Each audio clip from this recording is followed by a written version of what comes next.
everybody, and welcome to the opening podcast of 2024 for the Cover 4 podcast. As Randy Gibson and I get ready to hash over the two bowl games, but the big news came right after we closed out our podcast before Christmas. I did not, I'd heard rumors about it, but nothing official had come from Northeastern until after we got done. And the white plume of smoke went up, and the Redmen have a new football coach. And that new football coach is Darren Cheverini. He is coming from a junior college from Chaffee College in Rancho Cucamonga, California. It was his first head coaching job. He led them to an undefeated season out there. And you say, okay, big deal. Well, you ought to take a look at the resume of this guy. Mm-hmm. It is very impressive. Let's start off with, he played football at the University of Colorado. He was a wide receiver for the Buffaloes,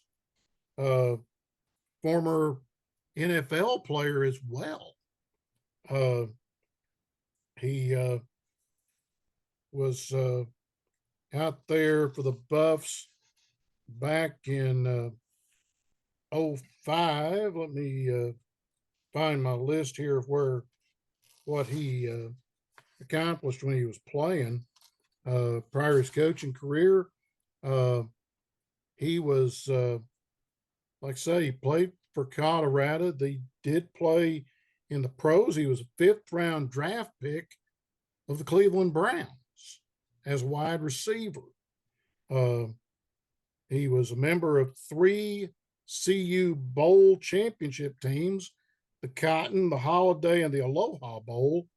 Had 10 catches for 190 yards, 2 touchdowns, one being a 72-yard bomb from Mike Machete against Oregon in the 98 Aloha Bowl in what is now the condemned Aloha Stadium out in Honolulu.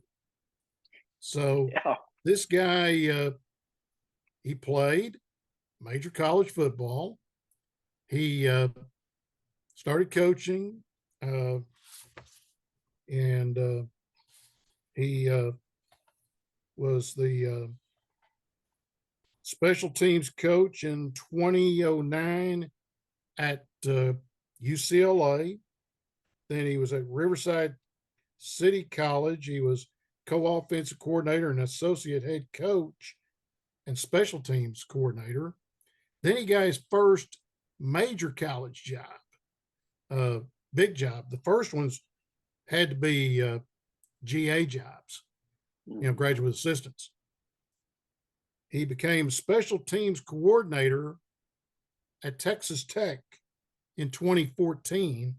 And then in 15, became outside receivers coach in 2015 for the Red Raiders.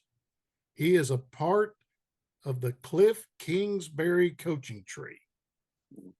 And then moved on to his alma mater, 2016 to 18. He was co-offensive coordinator, wide receivers coach, and also the recruiting coordinator. Then in 2019, he was elevated to assistant head coach, wide receiver coach, and he was still the recruiting coordinator, and then became the interim head coach out there. Was also the O coordinator and wide receiver coach 20 to 21. Left there in 22. He was Chip Kelly's offensive analyst for tight ends and wide receivers before he took that first head coaching job at the JUCO in Rancho Cucamonga. So he is coming to NSU as the new head coach. He's bringing his quarterback from Chaffee College. Oh, So, really? I didn't realize that. I had heard that. And I will say this right now. If he's part of the Cliff Kingsbury coaching tree, guess what type of offense we may see in Tahlequah next year? I Can hope you we see say, some air raid. can you say air raid? Yeah. Let's hope. It would Yeah. be kind of exciting up there. Yeah. Kingsbury, also part of the late Mike Leach's coaching tree. Yeah. And both of them, you don't see those big play calling sheets. It's just on an index card. So look for him to do the same thing. And he had Kingsbury said about the hiring of Darren, said, having the honor of working alongside Coach Chev for several years, I believe Northeastern State University hit a home run with this hire. Coach Chev is an incredible coach and recruiter who always puts the players first. He's one of the best offensive minds in the game and cannot wait to watch and see what he's able to accomplish in his new home. And that Let's comes hope that from Kingsbury. that's cool. Let's hope that NSU gets some excitement for their football program. They've been down for many years, as you know, Well, and go it's all the time way for some back, excitement. go all the way back. Kenny Evans was doing a good job. He And was. they beat UCO the night they opened the event center. And I'm walking in, Kenny and his son Elliot's walking out, and he told me they fired him. And that's the last time we beat UCO. And I know a little something about the NSU UCO game. And I'm going to keep it a secret right now. There's something that I know about that last ball game that I'm not saying what it is, not on camera. I know what it is. Yeah. But let's see what happens. Do we go back into the MIAA in a couple of years? We're going to be independent next year and probably the next two, unless we wind up going into either one of two conferences, kissing and making up with the Lone Star, or does one of those two Oklahoma schools out west drop football, which is a prerequisite to being in the GAC? Could SNU, Southern NAS, or OBU getting ready to drop football and go back to the NAIA? I've heard that a lot about OBU in the last few years, that they may go back NAIA. If that takes place, do we go and fill that spot? Which would be good, because then you'd have better crowds because we know who you're playing. We've seen those people. Yeah, there's kind of familiarity a little bit. So right, exactly. And I'm thinking about the road. The road teams coming to Tahlequah. That's one thing. The other question is how long is UCO going to stay Division II? We've heard that rumor too, that they could go 1AA at some point, and I'm not sure where that plum falls. But we'll see what Darren can do. I think he's got a chance to possibly turn around if he can recruit like they say he can recruit. And whenever you have Chip Kelly and Cliff Kingsbury saying he can recruit. Let's see how many guys he can get to Tahlequah. And And it I might, hope it's and not only JUCOs, but I think he's got to recruit the high schoolers as well. And I think if he tells them, he's going to run the air raid, I think you're going to see some people, not only like the Tahlequah size uh, players, but you could see Bigsby, Jinx, Owasso, Union, those people mhm. possibly uh, coming down here, even though our facility's not like theirs, even in high schools, like they are. But I think there's a chance, we might get a few folks. Well, that was what I was going to say. Hiring him, I think, is a good hire. I think Mhm. it'll bring a little bit of excitement maybe back, especially in the beginning. Uh, Yes. let's hope he's a good recruiter, as he claims. But this leads into what I was going to say. He's going to have a hard time recruiting JUCO and especially high school from Jinx, Bixby, Owasso, Broken Arrow, Muskogee, which would be a natural go-to place for some of Mhm. those kids. Um, but it's going to be up to NSU and their administration and alumni and donors to. They've got the coach, but now they're going to have to put some effort toward upgrading those facilities. We talked about that Yes. last time. Yeah. They we talked about Gable Field as far as the stands and the stadium itself. It hasn't changed since I was in high school, starting in 1981, and it looked the same as it did whenever I was in junior high in the late 70s. It hasn't changed at all. It hadn't changed any. Uh, when I walked up those 57 rows up to the door to get into the press box, and Mm-hmm. I started that in 1978 when I was a student Mm-hmm. assistant at Northeastern in the sports information office. So yeah, uh, first things first. Uh, Yeah. we've got to do something uh, because when we kick the ball off next year, that stadium's 60 years old and we haven't done a damn thing to it.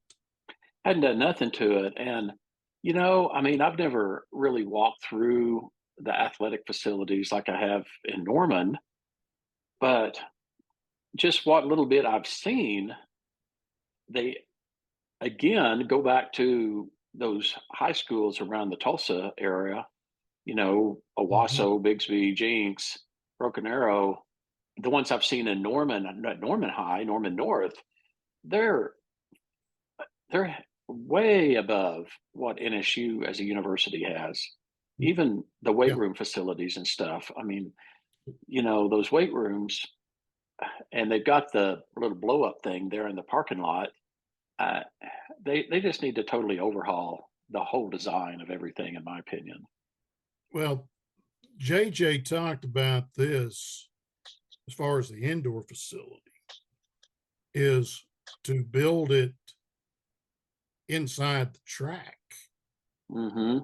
And this is where he talked about you could build it, pole barn. Well, there's a couple of guys here in town that are pole barn builders, uh, Frank, Robbie Frank's one. I think Mm-hmm. Terry Sampson, I don't know if they're still doing that or not. I think they are, but, a couple of guys that Tahlequah ties, Northeastern ties. Terry played baseball at Northeastern. Mm-hmm. Robbie, I don't know if he played football at Northeastern or not, but, you know, touch these two guys, you could get off building the thing for, say, 2 to 3 million, then build a facility in the end zone, the south end zone. You know, that's where the locker room really needs to be. Uh, Mm-hmm. and not only that, but training facility as well, because, you know, that's the biggest thing that we've got to do for football. uh, and we've got probably about a $30 million price tag on what needs to be done in the stadium. And the biggest thing is need to bring that press box down, and we need to put a new press box and an elevator in there so we can be. Elevator.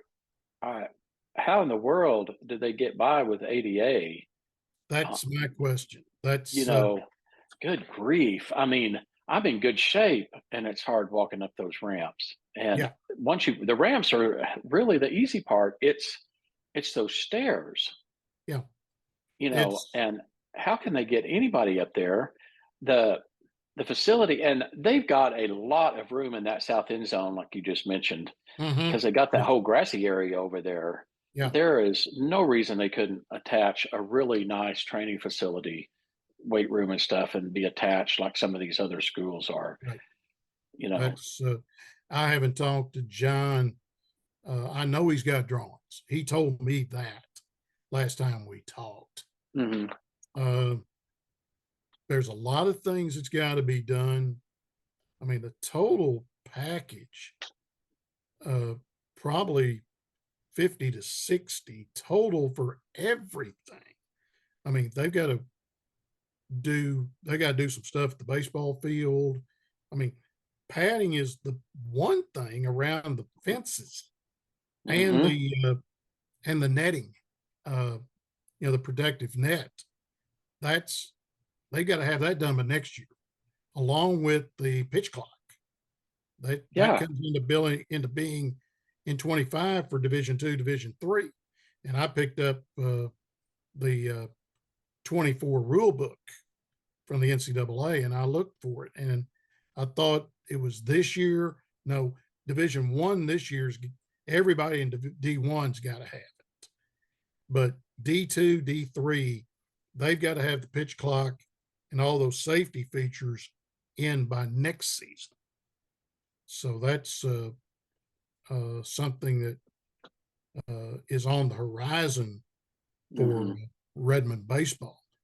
And we Softball talked. needs a little more work. Yeah. Um, The whole scoreboards yes, all the way around.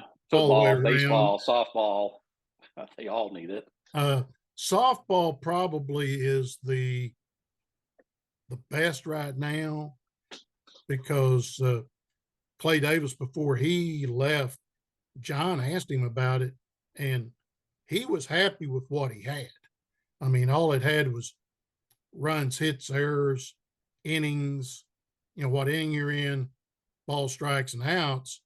And he said that was plenty enough for him. Now, the new coach, I don't know if she would like to have a inning by inning thing up there or not. That's her call, but that's something that Northeastern uh, alums, former players, etc., we got to take a look at and try to help them out. And I think Hmm. uh, the biggest thing with John is John knows how to fundraise. I mean, he was Hmm. at the University of Arkansas. He was in the Razorback Foundation uh, back when Lord Frank was the athletic director. So that tells you he knows he knows how to push the buttons. So we'll see what happens. Now let's look at those two bowl games that our teams played in.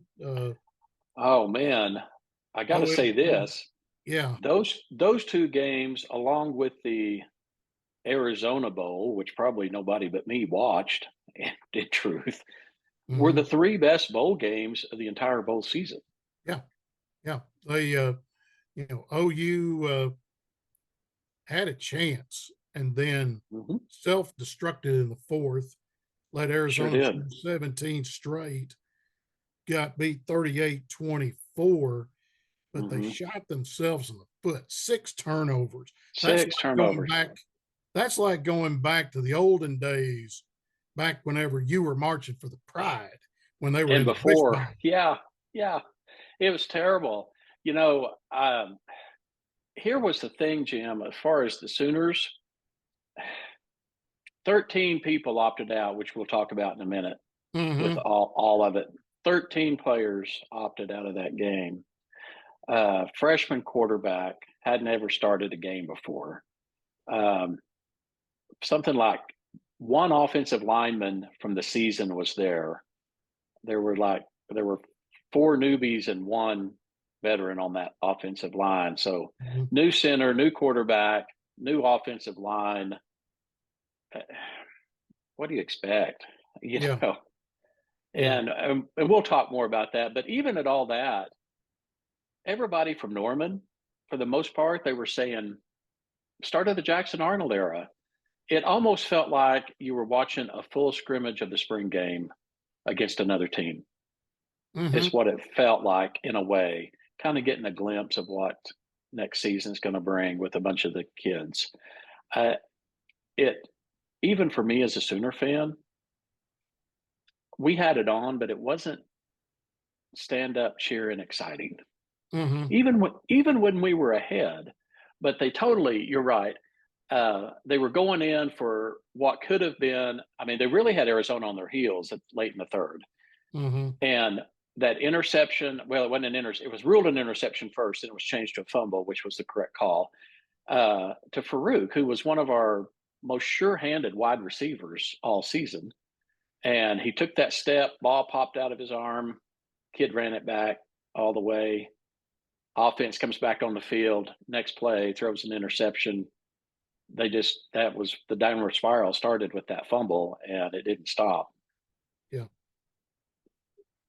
It's a learning experience Hmm. for OU. Uh, you open with Temple next year to start the season.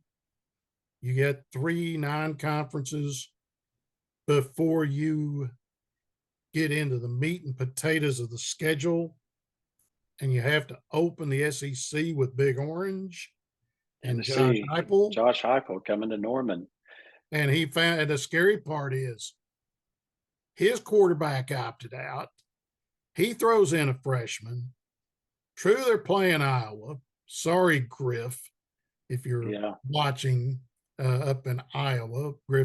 Griffin Mateus, former Redmond golfer, and his bride Itana. Uh, they are. He's now the pro up at Tournament Club of Iowa, up in his hometown of Ankiela, Iowa. Uh, you had a freshman quarterback, and they beat Iowa 35-zip. And I'm a little bit scared of what could happen when Big Orange comes to town the 21st of September. after after the non-conference schedule, every week is going to be interesting Yeah. But for Oklahoma. you do have a non-conference in November, thank goodness. You Thank don't goodness. have you don't have the Texas schedule where they play their 4 non-conferences, and then the other 8 are in the league. Yeah, So yeah. And Texas, they're going to have their hands full as yeah, well. yeah. Um, Looking at it's going I'll to be look at that here in a fun. minute. Yeah. If you're a college football fan, just in general, it's going to be a lot of fun to watch next Mhm. season. But if you're really all Sooners, nothing else, it could be quite stressful come next fall. Uh, can you say 6-6? I want to think better than that.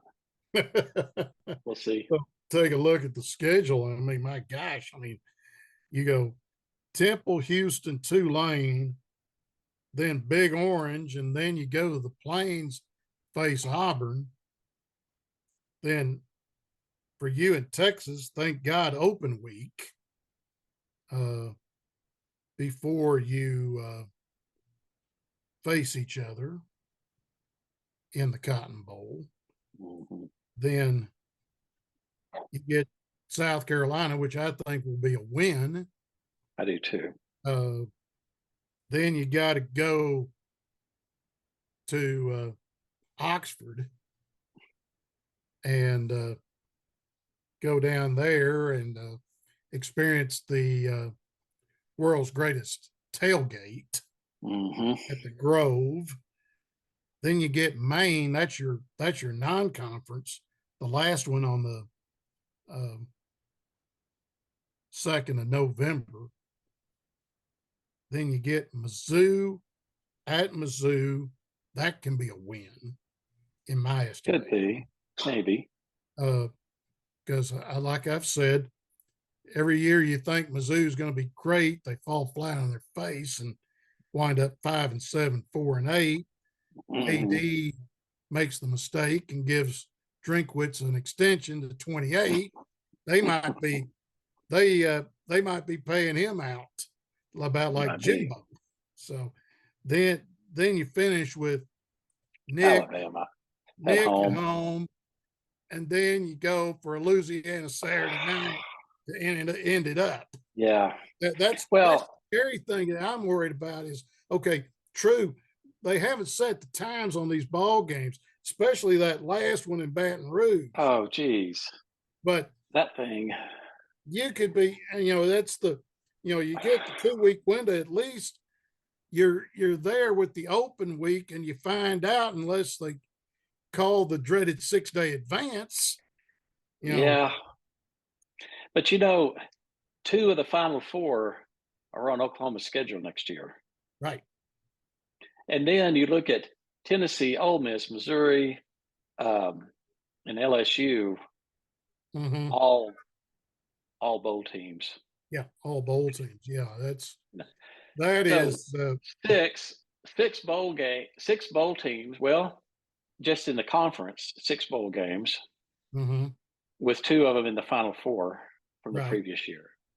Then you have Tulane, and then you got Tulane on top of that, and Houston. Yeah, with a new coach. Yeah, and so that's going to be interesting. Oklahoma State, I think it was a learning curve for the new offensive coordinator too, for Seth. It was pretty balanced. I mean, offense had some nice yardage. Yeah, they did. They had over 500 yards of offense, and that worked out really well. That's a good thing. You got the numbers of your offense, but now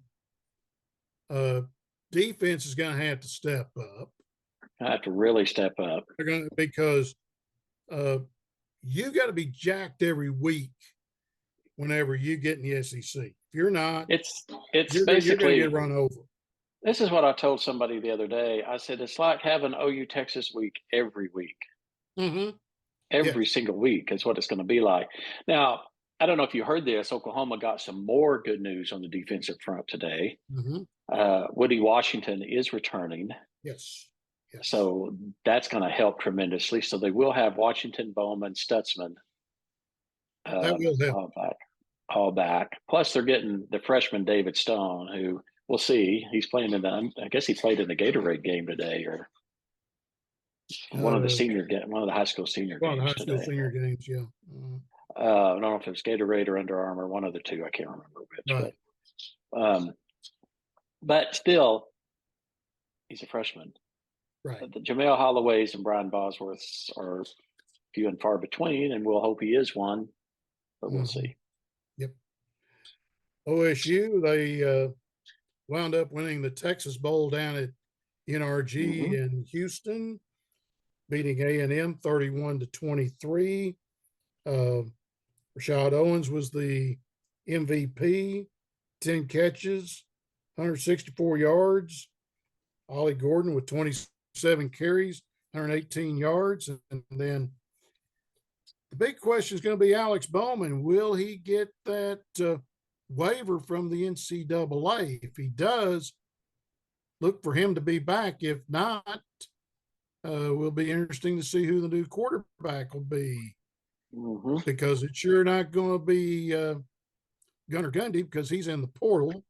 But Gunnar did not opt out. Excuse me. He got in the game, ran an option, 10 yards, touchdown in that game, and really stretched the lead for him whenever he scored. going to be interesting to see where he lands. But It would be It would have been interesting to have been a fly on the wall for that conversation between him and him and his dad. yeah, it would have been interesting. Mike may have said, "Hey, uh, you might need to look at somewhere else." Mm-hmm. And that may have been a call by both of them. It might have been. I wondered that if maybe he was not only looking as a coach but as a dad Right. and Right. saying, hey, you really want some playing time. Let's get you somewhere where you can get some playing time. And I can guarantee you, Mike Gundy's been. Don't be surprised. He's been calling around to some people that need a quarterback. Yeah. Uh, Similar to Pat Jones, with a kicker that by the name of Todd Wright from years Mm-hmm. ago, who played against Tahlequah in a playoff game, and OSU was loaded in kickers, and he called over to Fayetteville and said, "Hey, I got this kid can knock the ball out of them, through the roof," and he went over there and kicked for 4 years. He was kind of like Cam Little, uh, Mm-hmm. except Wright could use the 1 inch block back then, Mm-hmm. whereas Wright, he could have kicked off the ground. I think he did kick some off the ground, but Cam Little had to do that all the time because the block is no longer in NCAA. So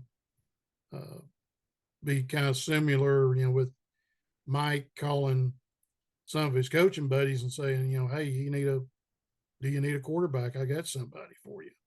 Yeah. Not only in Division 1, but maybe even one Even. double A, possibly Yeah. Division 2. Yeah. So, but they will.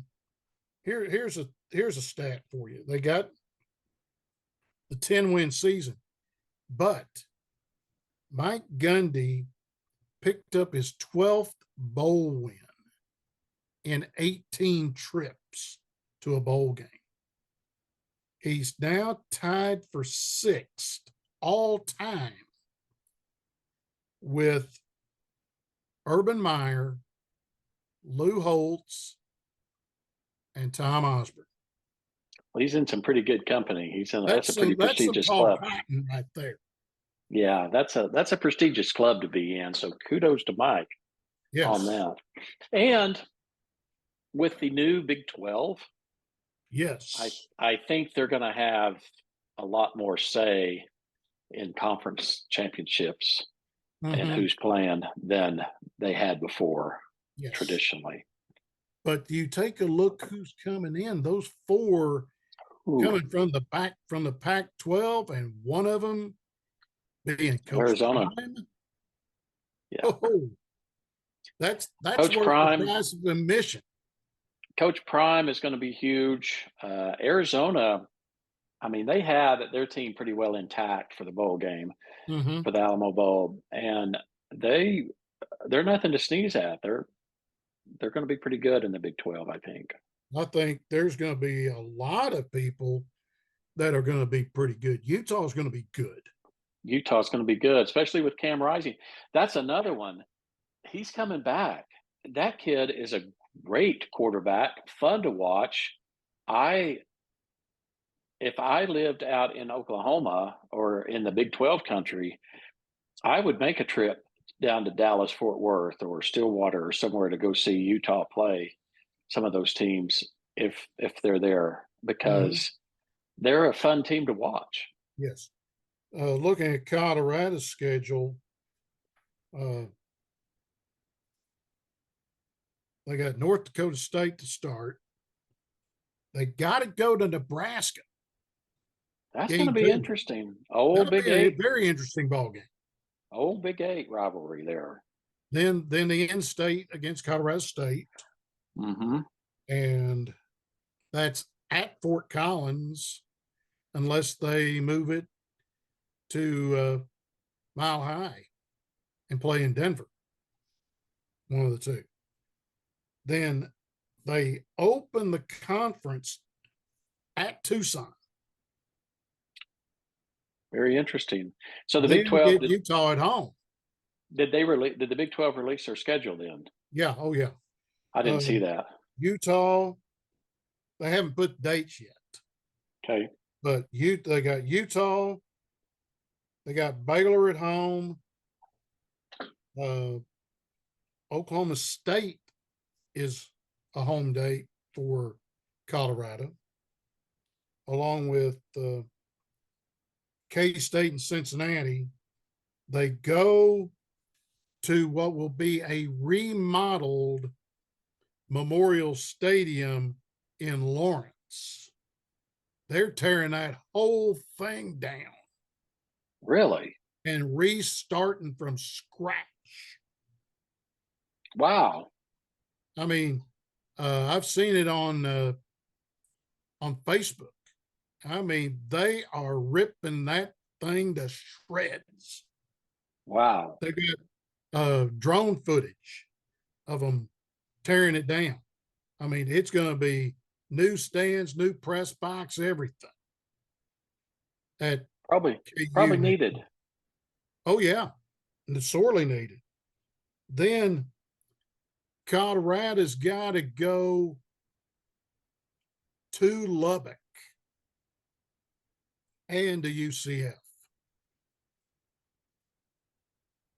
That's their other three conference games besides Arizona on the road. So, but the dates have not been put up yet as far as when they'll play in 24. But the schedule is out for the Big 12. In fact, it's out for the next. I think we talked about it here a few weeks ago. They put their schedule out all the way out to 27. So Kind of looking. I was kind of trying to get a peek here. What's OSU schedule like? Who all do they play in the new Big 12? let's see. Let's pull them up here, and that's the nice thing about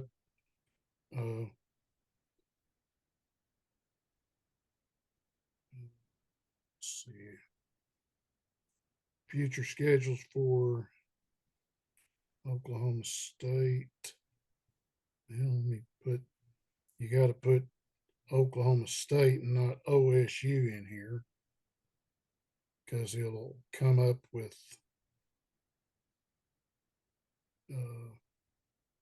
Ohio State and not who you want to pull up. Let's see, 24. They open with South Dakota State, who's getting ready to play in the FCS championship game against Montana, about 4 hours south of here in Frisco. They play that at FC Dallas's stadium. It's where they play the championship game for FCS, 1AA. Then Arkansas at home on the 7th. First time in 50 years the Hogs have played in Stillwater. Then they got to go to TU and face the Golden Hurricane on the 14th. Their travel will be go to Baylor. They're coming out to your place. I found the schedule. Yeah. And then you go to can bet on Colorado and go to K State. They get Arizona State, Utah, Texas Tech, West Virginia, and then also they got to go to Fort Worth and face TCU. if So you they get a got chance. 5 road games. I would encourage anybody out there watching, if you get a chance to go to Stillwater when Utah comes to town, you got to go. That'll be a fun game. I can promise you. Be fun. Be fun to have Utah playing in Oklahoma. Glad OSU's coming out here to BYU to Provo. You can bet I'll be doing everything I can to get down the hill to go to that game. That'll be fun. Yeah, now the big question is, am I going to be wearing Cougar blue or darn right you are. Cowboy orange? What do you think, Jim? There's no doubt you're wearing blue. I know that. Yeah, I know you too well. You yeah. If will, I'll be wearing, I don't think I could catch you in orange and black I don't unless it have. is Tahlequah. I only have one orange shirt, and it says Tahlequah Tiger alumni on it, and that's the only one. Oh, brother. But yeah, that'll be fun. Hmm. Yeah, BYU get the traditional going up the road to Salt Lake City to take on the Utes. I'm excited about that one as well. Hmm. Hmm. That will be Um, interesting. So the game is at Rice Eccles in Salt Lake City this next year. yep, Better it known. is. A lot of people don't know this around here, but that game is known as the Holy War. It is. It is. We are very excited to have the Holy War back. It'll be Yes, fun. that's I think you and I talked about it could take over the Red River rivalry as far as one of the biggest rival games in the Big 12 now. yes. Uh, the the Holy War in Oklahoma. There's two of them. One would be the Battle of the for the Shillelagh, which is Bishop Kelly against Bishop McGinnis. That's Hmm. a that's the Turnpike rivalry of the Holy War. But Hmm. the in town Holy War is in Tulsa. It is. Cascia Hall against Holland Hall. Yep. That's a that one is a now an OSSAA game because uh, see a long time ago uh, uh, Holland Hall they used to be in the Southwest Prep League, which was playing a bunch of the teams down in Texas.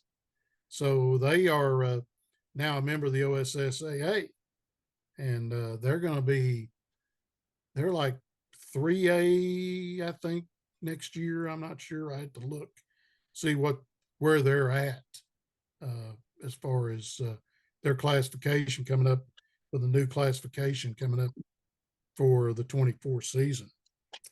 Well, what about the two semifinals? Those were a couple of dandies. Those were probably the like I mentioned, the Arizona Bowl was interesting. Wyoming won with the walk-off Mm-hmm. field goal, but to the games that matter, that Rose Bowl was incredible.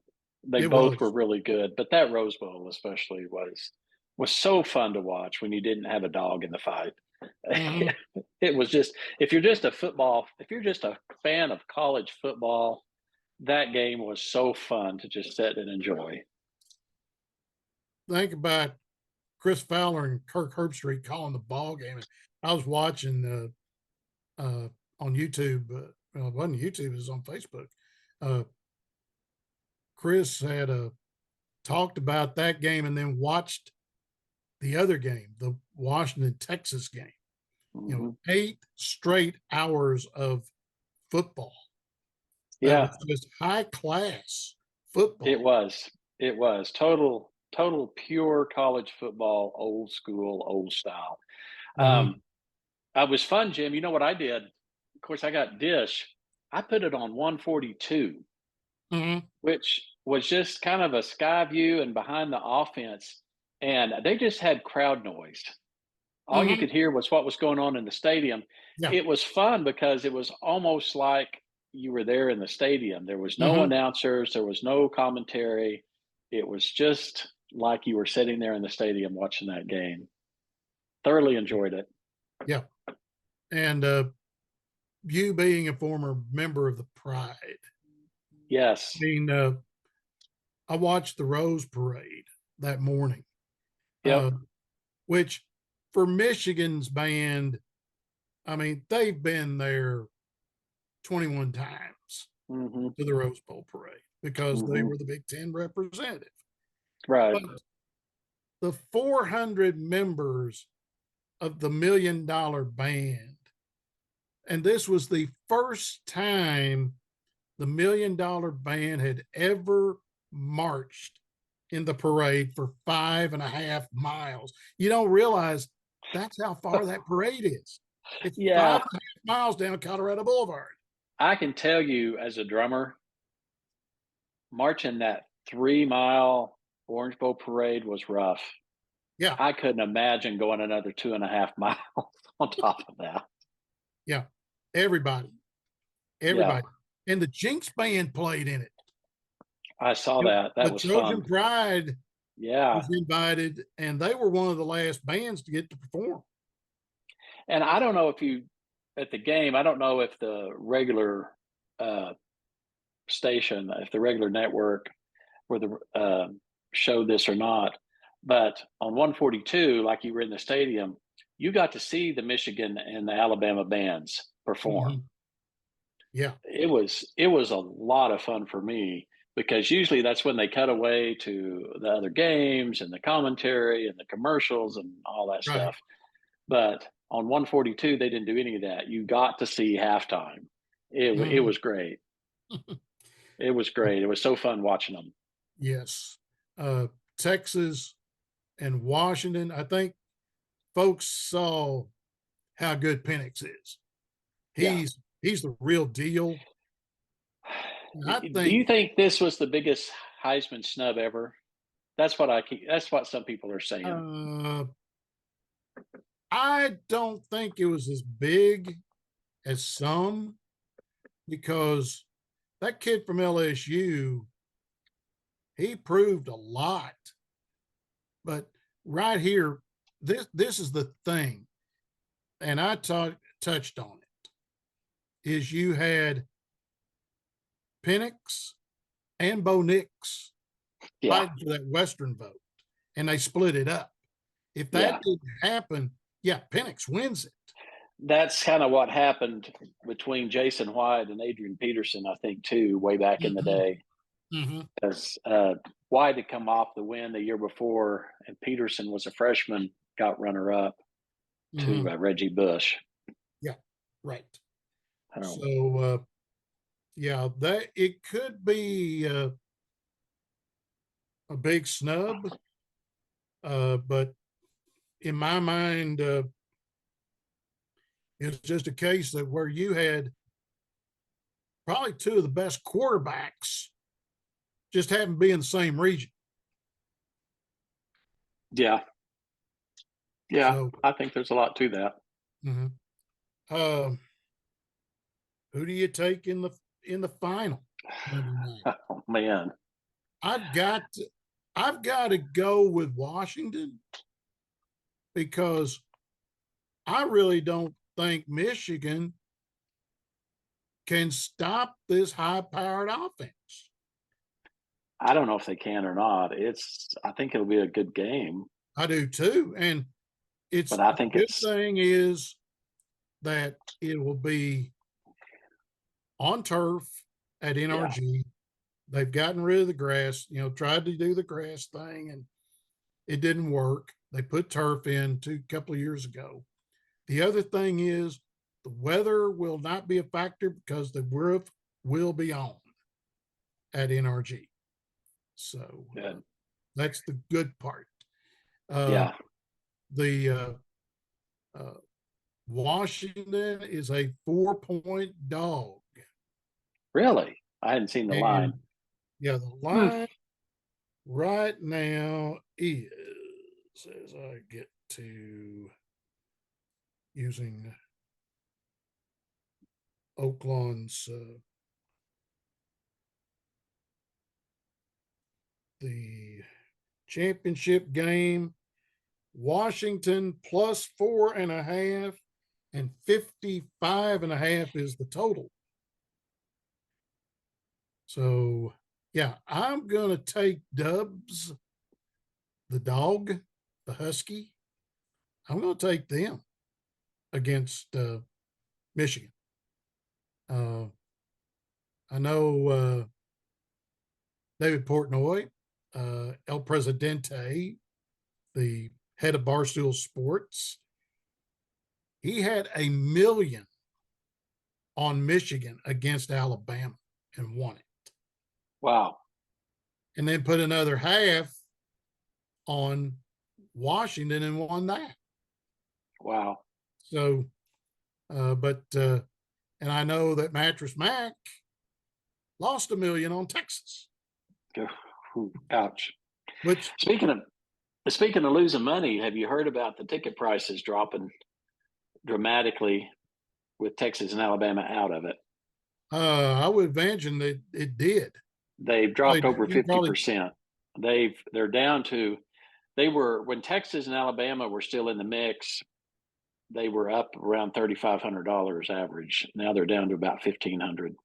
hmm and that would be for seats close to the field. Yeah, Nosebleed, you can probably still get them for probably a couple of hundred. probably. Yeah, especially now. Yeah. Yeah, with Texas being out of it, it's they really dropped. Oh yeah, yeah, they did big time. You Yeah. know, you and I talked about this off camera before we came on. Kirby Smart uh, had some things to say about the opt outs and the portal, and let me tell you right now, I totally agree with Kirby. I do There's too. something Just got to for be the done. Uh, for I the don't folks that think they need to open the portal until after the bowl games are over. after the bowl games, I've got the money quote that he said in the press conference. He had a lot to say, as you know, Mm-hmm. but here's the money quote. Just let me read it for the folks out there watching. People need to look at what happened tonight. He's talking about the Orange Bowl, and they need to fix this. Everybody is saying we had our guys and Florida State didn't have their guys. I can listen to all that, but college football has got to decide what they want. And I think that's a key phrase right there. Mm-hmm. He said, I know things are changing and how things are going to change next year, but you know what? There's still going to be bowl games outside of the playoff. People need to decide what they want and what they want to get out of it. It's unfortunate those kids on the sidelines that had to play in that game that didn't have their full arsenal. It affected the game 100%. He was not happy No. with a huge win in the Orange Bowl, and I can't blame him. He was not happy. Yeah. He didn't. You want to play the best Mm-hmm. you can Yeah. play, And and even if Florida State's kids would have stayed in there, Florida State was going into that ball game, you know, they were going to a gunfight with a cap gun because they their were. was out. Their quarterback was out, and with this portal deal, I looked at that 30 players Yeah. opted out. 30. You got 22 starters on a field. 30 of their players opted out of Mm-hmm. that game. That's like playing their second, third, even fourth stringers Yeah. Right. against Georgia for Against crying Georgia, out it loud. was loaded. Even if they're playing their twos, they're loaded. Yeah. I mean, Georgia, who was just a few plays away from being in the playoffs themselves. Yeah. If they beat uh, Alabama, Bama's not playing in the Rose Bowl. No. And the biggest question would have been, would you have put Florida State in at 4, even though they were undefeated and wounded playing Michigan? Or does Michigan wind up seeing somebody they didn't want to see? Yeah. They didn't really want to see Alabama, but I don't think they wanted a second time against the team down south. No. I'm sure they So, didn't want that. yeah, And I mean, they would have been wounded, but Florida State, I don't think would have had 30 of their players opt out no, I think playoffs. you would have been 5 or 6, Yeah. maybe. But even that, I watched USC is another one. You got Caleb Williams, who is probably one of the best quarterbacks to ever step on a field, honestly. Yeah, And he opted out. Uh, it's just not fun. I kind of mentioned this with Oklahoma. It was like watching a spring game scrimmage right, right. almost. You got seeing, I was hearing names called in the Oklahoma Arizona game that for Oklahoma that I hadn't heard all year. Yeah, I was right. kind of like, who's this kid? I hadn't even heard of him. And Toby Rowland is probably saying the same thing. Yeah, and he's the guy calling the ball game. yeah, yeah. They were talking about all the freshmen and sophomores that Yeah, were on the field. yeah. Um, Man, it was just crazy. Hmm. So I'm like you. I fully agree with Kirby. NCAA and the college football, they've got to decide what they want. Yep. There's still going to be non-playoff bowl games. Yes. 47, I think, non-conference, non-playoff bowl games played. Right. There will 47. be there'll be some that will go by the wayside. Some of the lower bowl Hmm. games. I mean, you know that as well as I do. Yeah. But outside of there's going to be some bowl games that will be uh, played after that first round, after those play-in games. Hmm. You I think probably the top four will get buys in the first round, so that five against 12, 6, 11, so on and Yeah. so forth. How it would go, and then you would go bowl games the next round, and then the next round, and the next round, until you get the championship game. So kids are still going to be able, to play in one, maybe two bowl games and get some pretty good bowl swag. Yeah. As a Uh, student, that as a would be the student, fun stuff to have that bowl swag and be able to say you were part of that game. yes, Bowls are supposed to be a reward. right, And, I got to say, I really felt for the Florida State kids. yeah, yeah, They were doing their best, but they were not having fun down there on that sidelines. And no, honestly, I don't think the Georgia kids were having that much fun down there. probably not, probably not. You were talking about didn't have a dog in the fight. I really did, because in the Alabama game, because Mike Adams' son Cole, uh, Yeah. he was there. In fact, during the pregame, that picture they were showing Milrow, and over Milrow's left shoulder, got to see number 13, and it said Adams there, and I knew exactly who it was. So, and Mike was at the game, so he Fun. traveled from Owasso to Pasadena. I haven't talked to him uh, since he probably didn't get home till today. Knowing him and his wife, his new bride, uh, they probably didn't get home till today. But I'd like to know what Cole got uh, Yeah. the, the Rose Bowl.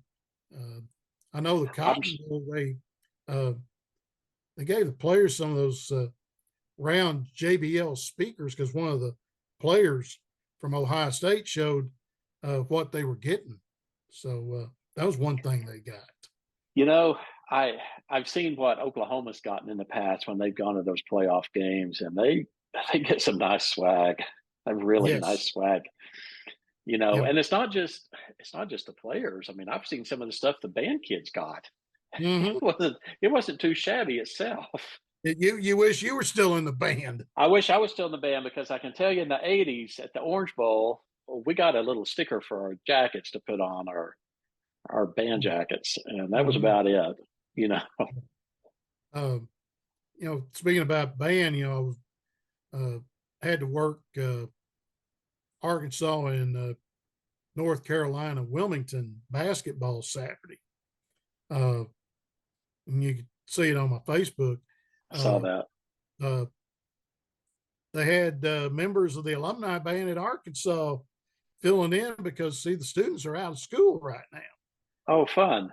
and so there was 8 tuba players How fun! playing in the alumni band, and some of the kids were playing as well that live there in Fayetteville, Springdale area. They got to play with some of the alumni folks, and so I've got. In fact, I got to go back. I've got to keep the road hot going to Fayetteville. I've got I got 3 games in 5 days. Oh, I got, wow. I've got, I got the men's Saturday against Auburn at 1. Then I go back the next day and I got the women against Georgia. And then Thursday, I got to go for a night game against Mississippi State for the women. Oh, fun. That'll be So fun. I'm working talent stats on the Auburn game. And I'm hoping that we don't get run over like we did 2 years ago. That's when they stormed the court, when they beat Auburn. And that was, thank goodness for the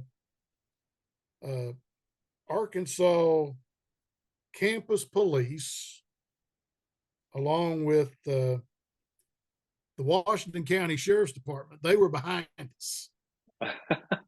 And Thank goodness, huh? huh? Yeah, thank Thank goodness. goodness. And we had the rope over the top of my right shoulder, and I had Joe Lindsay and KB Burdett, 2 officials, were standing in front of me in front of our TV table. Ted Valentine was the 3rd official. He was already back in the locker room because their locker room and the opposing locker room is right behind us. And I looking for the coast to get clear. Finally did. I raised the rope up. I look at KB. I said, "Hey, like this." And then he taps Joe. He says, "Hey, let's go." He said, "Good." Said, "Thanks, Jim." I said, "No problem." And myself, Tom Hart, and Dane Bradshaw, like, thank goodness for the police protection, or we would have been run over. Wow. That was 2 years ago at Fayetteville. What was the fine for that from the SEC? That was the second one that year, and that wound up being $250,000. That's what I was thinking. It was about that. Yeah. Yeah, first one's 100 grand. Then second one is 250, and the next one's 500. So yeah, Don't storm the court. yeah, for storming the field or storming the court or trying to find out who I'm working with tomorrow. And Mike Kaywood hadn't put the game notes out yet, so I don't know who I've got. It's who's broadcast the game. It's on ESPN2 Saturday at 1. So I've got my guess will be could have Tom working with me again, Dave Neal, Kevin McFarland, just whomever they draw to bring in. It'd be funny if it was Ravitch and Jimmy Dykes. Yeah. I tell Carl, say, "Hey, the 2 guys here, your talent stat and stage manager, and Jimmy, we have the shortest trips. Jimmy lives in Springdale, and so he's about less than 15 miles from the gym, probably 10, and me it's 60. And but we'll find out. I'll probably find out tomorrow who I get to work the ball games. We do this on Wednesday night. And talking about basketball, Tahlequah, the Lady Tigers, got to play in the Tournament of Champions up at the BOK during the holiday weekend between Christmas and New Year's. Wound up with consolation championship. They lost the opener 48-34 to Lincoln Christian. And they were down as many as 19 at the end of 3. They came back and beat Sequoia's old nemesis, Riverside. Beat them 55-45, then beat Verdigris in the consolation championship game 59-49. So they came away 2-1 at the Tournament of Champions. And now they go to the Verdigris tournament and play tomorrow in their tournament. Both the boys and the girls are up there. That'll be the last tournament for the girls. They're limited to 3. Mhm. So they'll be done. Then the boys, they'll play in a tournament somewhere latter part of January, whenever that last tournament week takes place. So Tigers, they're above 500 right now. Then they're back home next week. They play East Central next Tuesday night at the T-Mac. And then next Friday night, the old rivalry back again. The City Slickers against the Country Folk. You know who that is. Tulsa Kelly. Tulsa, yep. Tulsa, Bishop Tulsa. Kelly. And back when you were there was some guy patrolling the sidelines for Kelly, who is now the NIL director at Oklahoma State. Oh? Barry Henson. Oh, really? He is the NIL director at Oklahoma State. I didn't know he was there. Oh yeah, he's been there several years. He's been in the background. He was the director of basketball operations until they elevated him to NIL director. So he runs that now for Oklahoma State and Chad Weiberg. Interesting. Yep. So he's over that for the whole athletic department. And who better to do it than Barry? He is a guy. I mean, I said whenever he was Bishop Kelly's head coach, he could have ran for mayor of the city of Tulsa and could have won. I mean, he is I wouldn't say politician, but he's a popular guy that knows how to push the right buttons. And was a heck of a coach at Kelly. Went on to then Southwest Missouri, now Missouri State up at Springfield. One of the boosters didn't, I don't know if he didn't care for him or didn't think he was doing as good a job as he was. They should have been in the NCAA tournament. Got absolutely screwed. One year they were up there. Mm-hmm. Their RPI was up in the 30s and didn't get in. This back when the mid majors were getting, a bad, getting the old deal, the new deal. They were getting the raw deal, and they would only get one team into the NCAA. Now they get at least a couple, some of them. But he got let go there. Then he wound up director of basketball operations for Bill Self at KU. Then wound up coaching again at Southern Illinois. Retired from there. Came back to Stillwater, and he's been in Stillwater about 7 or 8 years now. And like I say, he was director of basketball operations until he moved into this NIL job. And he's been doing it for a couple of years now. So, but I think we have pretty much covered the gamut of I think so. Next week we can talk about the championship game. We'll tape these things now on Wednesdays, since for the next, Randy Jackson, he the next with 2 his months business for sure. With RDG Communications. Your schedule the next 2 months on Tuesdays are pretty full from what you're told. Yeah. That's a good thing. Things going on. Yeah. That's a good thing.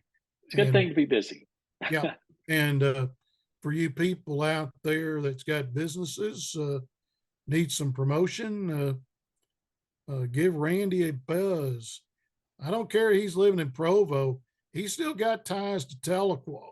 Hey, And, lots of ties to Tahlequah, and we got clients all over the world and all over the U.S. and even Europe. So give us a call. We can help you there home. yes, and we do this kind of our little fun thing we have started doing since the start of football, and now we're turning the page to basketball. And before we know it, we're going to be talking about the basketball playoffs. Come about the 1st of February, we'll know who and where the Tahlequah Tigers and the other teams around the area will be playing in the districts, the regionals, the area, and of course, this year, the state tournament for 4A through A. This will be the final time in the big house, as the new one is being built on the state fairgrounds in Oklahoma City. I encourage you, if you've got a chance, to make one trip to the state tournament inside that historic old barn there on the fairgrounds in Oklahoma City. I encourage you to do it. Got to call a bunch of ball games there when I was doing Sequoia. Yeah. 13 state championship games total, 50 games in the state tournament, with the bulk of them there at State Fair Arena. The official name, Jim Nork State Fair Arena, but better known as the Big House. And, lots of good memories there. Yep. And there was a famous basketball player that played in that place back in the old all college days, back when OCU was an NCAA team. Yeah. Some guy from Baton Rouge, Louisiana, named Pete Maravich. Yep. He played there a couple of ball games, and the place was packed. So that's one thing you think about doing come that second week in March when the state tournament takes place. In fact, 3 straight weeks. You've got the wrestling state tournament at the end of February. The first week of March will be the Class A and B tournament, and then 2A, 3A, 4A, they're at the State Fair Arena the second week of March. 2024 and in 2025, the new big house will be open, and I can't wait to see what that thing looks like. That's going to be for the players that have played in the old big house to play in the new one. That's going to be a treat. Yeah. Randy, that's going to do it for this week. And we thank you all for watching and listening to the Cover 4 podcast. For my partner, Randy Gibson, out in Provo, I'm Jim Trickett. We'll see you next week. So long, everybody.